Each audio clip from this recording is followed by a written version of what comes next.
Bob Mills Weather Center, Oklahoma weather expert, Lacey Swope.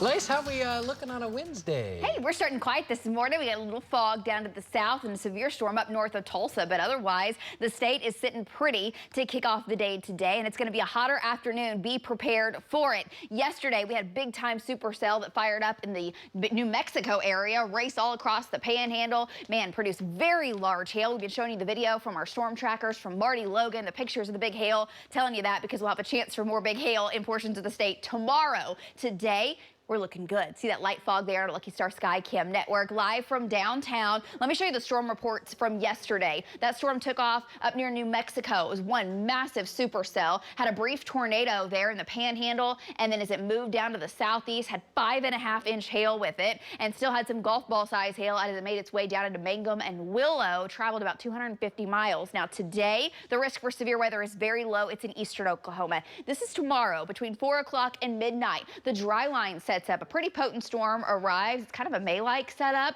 where we may have isolated storms in this area producing large hail and damaging winds with a very low tornado threat, and then a complex forms and moves into central Oklahoma. More on that coming up. Dense fog advisories out this morning through 9 a.m. Hobart, Lawton, down to Altus, and with that, some fog at times limiting visibility to 1/4 mile. Have had reports in Grady County of some pretty dense fog as well. There's a look at the thunderstorms that are racing through the north. They are severe. They started in Kansas, have been rolling through northern Oklahoma. Not going to make it here into the metro. They're moving north of Tulsa. They've got more of an easterly shove, but within this line could have quarter-size hail and 60-mile-an-hour winds. Lots of sunshine underway here across the metro. A little cloud cover as well. 69 degrees as you step outside. Now it's cooler in the west versus the east. We're 50s across much of western Oklahoma versus 70s off towards the south and southeast. A milder start. So we've got a north wind versus a very light south wind, and where the winds are light to calm, that is where we've got some of that patchy fog settling in. It's 81 at noon today. That's the forecast, so above our high yesterday already by lunchtime. 86 at 3 o'clock with sunny skies. So be prepared for a warmer day, a hotter day, closer to average for this time of year. We had a couple of very low, below average days. Of course, that record-shattering day on Monday. Now, storm chances do go up in the afternoon. It's a 40% chance,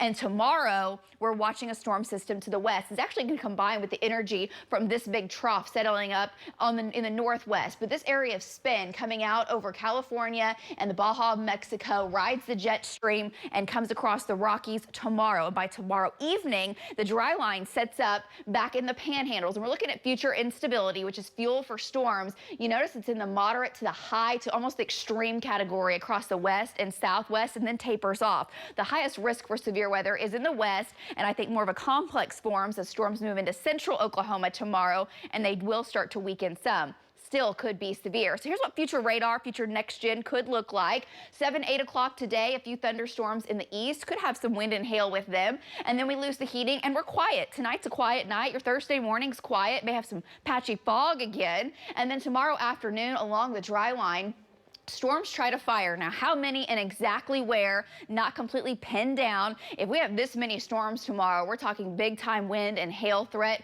with a low tornado risk as well. So trackers will be geared up. We'll have isolated storms possible. Any storm that's by itself and isolated in nature will have to be monitored very closely. And then more of a complex starts to form. Some data suggests it's a complex coming in from the northwest. And as this is rocking and rolling by 7, 8, 9 o'clock, arriving in the metro, hail, wind, the primary concern. And then this thing starts to weaken, but still heavy rain off to the east. Individual storms will try to rotate, and we may have some storms that rotate for several miles, several hundred miles, like what we saw with that big supercell yesterday, which means the hail track within that could be expansive and could have some pretty nasty damaging winds. Lows tonight down into the 50s and 60s. Tomorrow we're back to the 90s, and then storm chances go up in the afternoon. In the evening, spreads across the state. Golf ball size hail possible as that complex makes the metro. We may have some hail larger than that, close to tennis balls in the west. 60 to 70-mile-an-hour winds, and the tornado risk tomorrow between 4 o'clock and midnight. It's low. It's not zero. As the way the low-level jet kicks in tomorrow evening, those storms will try to rotate. Doesn't mean they'll produce a tornado. It's a low risk, but it's not zero. Storm chances go back up Saturday night into Sunday for Father's Day. Hot Sunday afternoon. Back to you guys.